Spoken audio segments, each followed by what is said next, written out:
But first, let's talk about what mediumship is, because I feel like that is a loaded word, and I'm always trying to educate on the different meanings of each of the words that we use when we talk about like connecting and all the psychic stuff.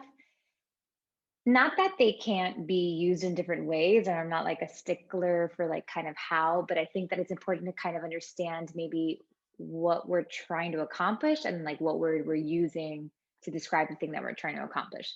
So typically, mediumship is usually associated with past loved ones because we've seen like these people online, these people on TV, right? Like the Hollywood medium and what's the other one? The Long Island medium. And they typically connect with past loved ones. So that I think that that's where that came from. But the truth is, mediumship is actually it's actually synonymous with translating. So basically, it is somebody who's able to be in the middle between a human and a being, like a being that is not in human form. So that can be, a medium could be somebody who is translating a spirit guide. So that means like I'm sitting with you, Emily, let's say, and Emily wants to connect with her spirit guide, or Emily wants to connect with a star seed or whatever. And I am the medium. I'm the person in between that's able to translate what this other being is saying and share that information with Emily. So that's really what mediumship is.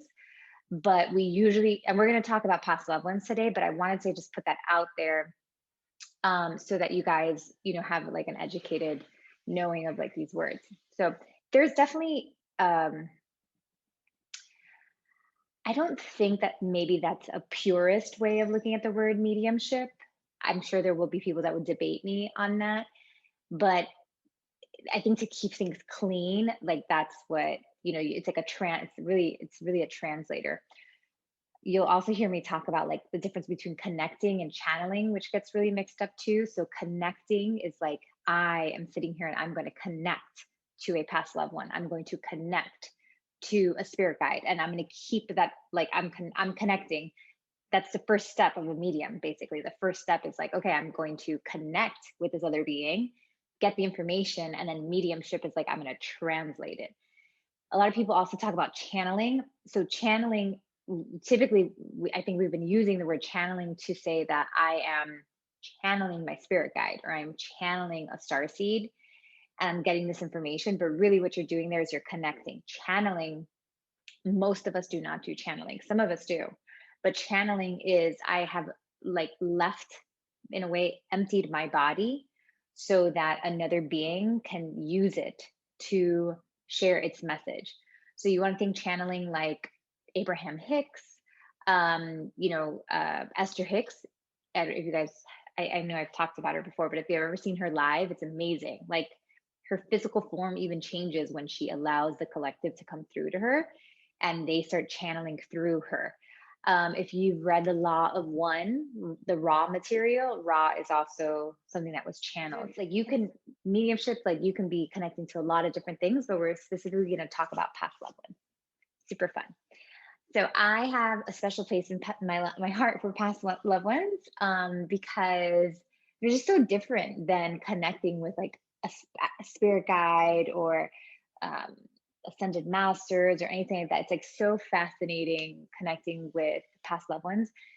In my practice, I don't do it often. Like I will, for every like fourth person I read, I'll bump into a past loved one, but I'll do 4 or 5 reads in a row and like not talk to a past loved one because the reason why is past loved ones, you guys remember, are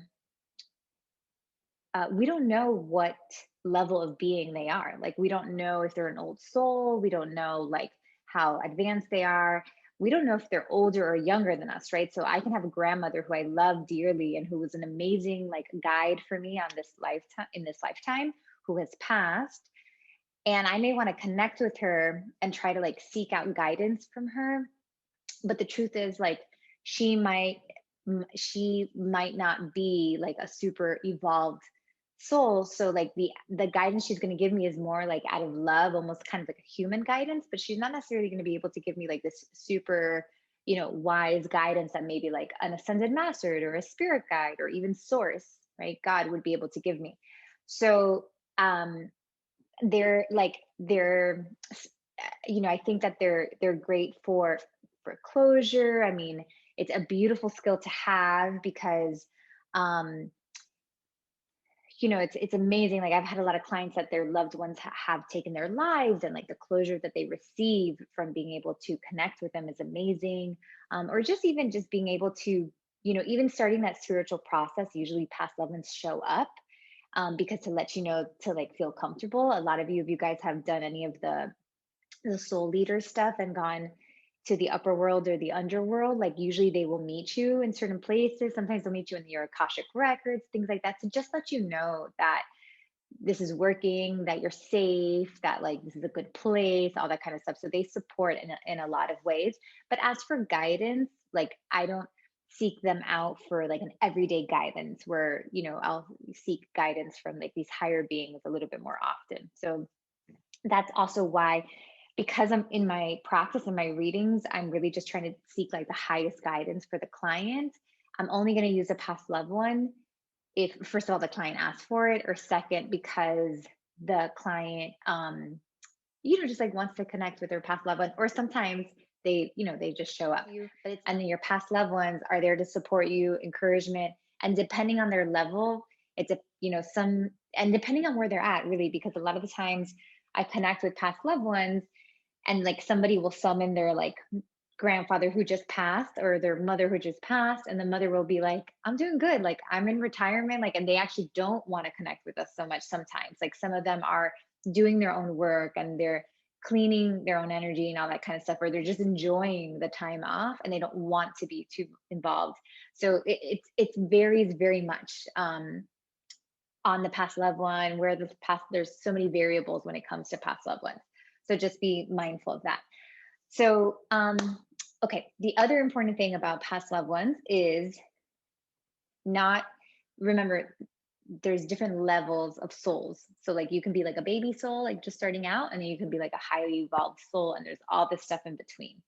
So depending on where you're at in your evolution, you're going to be better at you're going to be not so the soul, depending on where the soul is in their evolution, they are going to be better at communicating to humans or not. So it's kind of, think about like, if they're a 1-year old, they're going to have some way to get to, to like talk, but as opposed to like an 18-year-old is going to be much better at communicating than a 1-year old is. So we don't know what level the soul is at, and that has a lot to do with our ability to understand them. So sometimes, so when I first started, I didn't know what I was doing. So when a client or somebody asked me to connect to a past loved one and I couldn't understand them, I was like confused. I was like, why can't why can I connect to Liz's mom, but I can't connect to this person that like is asking me to connect to? And with studying and after doing so many people, I realized that it has a lot to do with the soul's ability to communicate to you. So it's not so much that can I or can I not, it's like how can they send the information, because they're trying to send the information to you telepathically, and all your senses are trying to understand it. Where if you're connecting, let's say, to like a very high spirit guide, or an ascended master, you, of course, we're all working to like be better at our intuition, but those beings know how to send us the information more than your average past loved one. So that is why, like, in most of the work that I teach in Soul Academy, we teach spirit guides, because the spirit guide can work as your translator. So when I'm doing a reading with somebody and I'm not understanding the past loved one, but I know that, my my client Susan really wants to talk to her mom, and I know the mom wants to get through, but if I'm not understanding the mom, my guide, who's much more advanced than I am, can receive, not even advanced, but he's not in human form, so he can understand the past loved one, and I have a good relationship with my spirit guide, so I understand my spirit guide. So what happens is that that's why not because you need a spirit guide, or because like you can't depend on your own higher self, But while we're in human form, there's going to be some things that we don't have control over, like under the understanding of it, because the being itself has to send us the information. And if they're not a good communicator, it's going to be very challenging for us to understand it. So that's why the spirit guide supports as a translator. So past loved ones love almost like little shrines in a way. So they like I think that I really feel like it goes back to like the reason we have graves. Like it's like they love like a little place.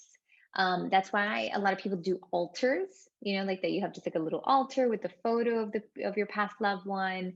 Very common in like Latin culture, and because they like to, or even if like you have a tree in your backyard or a plant or something, they love to like meet in a spot.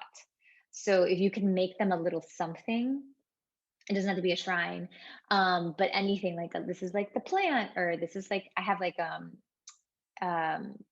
at my mom's house we have like a plant for my grandmother. Like it's this flower that she used to love, and like that's like her spot. Of course they're buried also, but this is like where we meet with them. So anything like that is very helpful. If like there's a regular past loved one that you want to meet with, that's helpful.